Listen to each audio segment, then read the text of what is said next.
This is Optimal Startup Daily, episode 759, Inventory Management and How to Handle Cash Flow for an Online Store, Part 2, by Steve Chou of mywifequitherjob.com.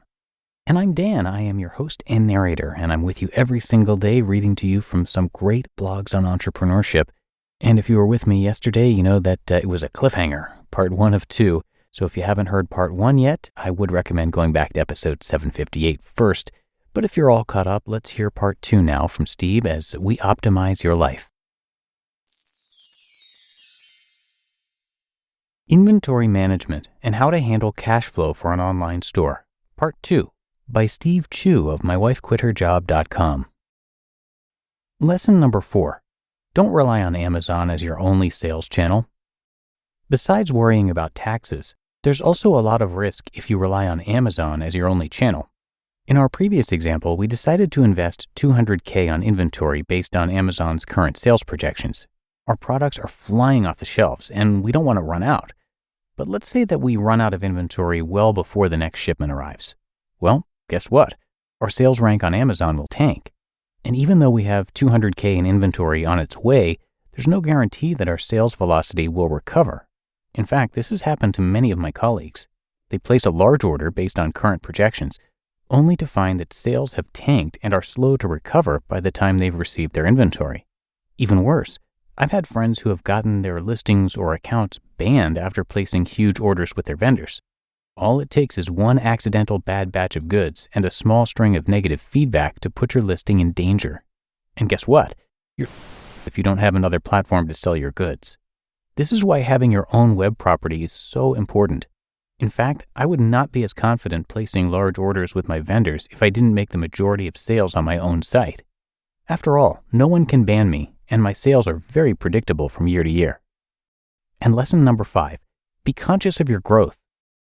Over the years, I've witnessed many e-commerce entrepreneurs who've gotten completely carried away with feeding the machine.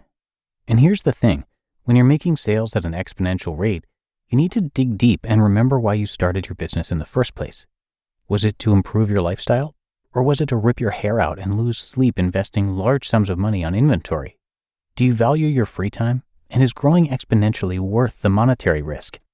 Expanding any business quickly always causes a ton of added stress. Recently, my wife told me that she longed for the good old days when our business was only making low 6 figures. Why? It's because things were much easier then. We just had a single employee.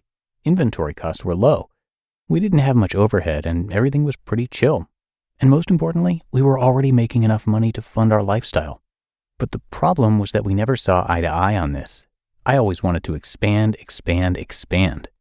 However, after going through the pain of moving offices and seeing our overhead costs and inventory investments continue to rise year after year, I've started to see things from her point of view. Every aspect of growth causes stress and additional risk. Every employee that you hire, every new product that you introduce, every square foot that you invest in your office. Growth is exciting and challenging, but it's also addictive and all-consuming, so it's important to set some boundaries. Are you ready to start an e-commerce business? Bottom line, you need to understand what you're getting into before starting an inventory-based e-commerce business. If you're not careful, things can quickly escalate into a situation where you have to constantly invest more and more money for product and starve your cash flow even if you're killing it. If the goal of your e-commerce business is to improve your lifestyle, I encourage you to take some money off the table and control your growth. Don't be so focused on making larger bets than you're comfortable with. Where I draw the line. Today, I'm very mindful of anything that could potentially cause unneeded stress. Even if sales at Bumblebee Linens were to hockey stick, I would be very reluctant to take out a loan to fund the inventory.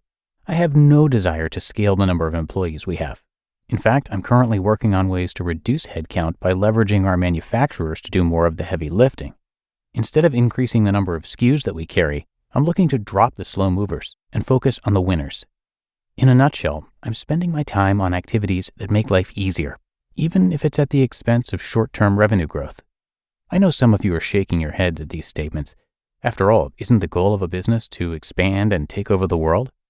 Don't get me wrong, I haven't gone soft. And I still plan on growing my businesses, but I want to do so at a very controlled clip. Growing a business at a steady, manageable pace is fun and relaxing. Trying to blow things up as quickly as you can? not so much. You just listened to part 2 of the post titled Inventory Management and How to Handle Cash Flow for an Online Store by Steve Chou of mywifequitherjob.com.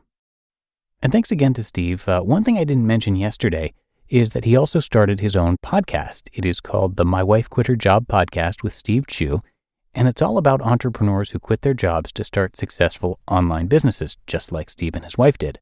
Through a series of personal interviews, Steve uncovers the exact strategies that led to their success. Again, it's called the My Wife Quit Her Job Podcast with Steve Chou, and you can find that wherever you get your podcasts. And that's going to do it for today. Hope you enjoyed part 2 of this post from Steve and that you're having a great day. And I'll be back again with you tomorrow, where your optimal life awaits.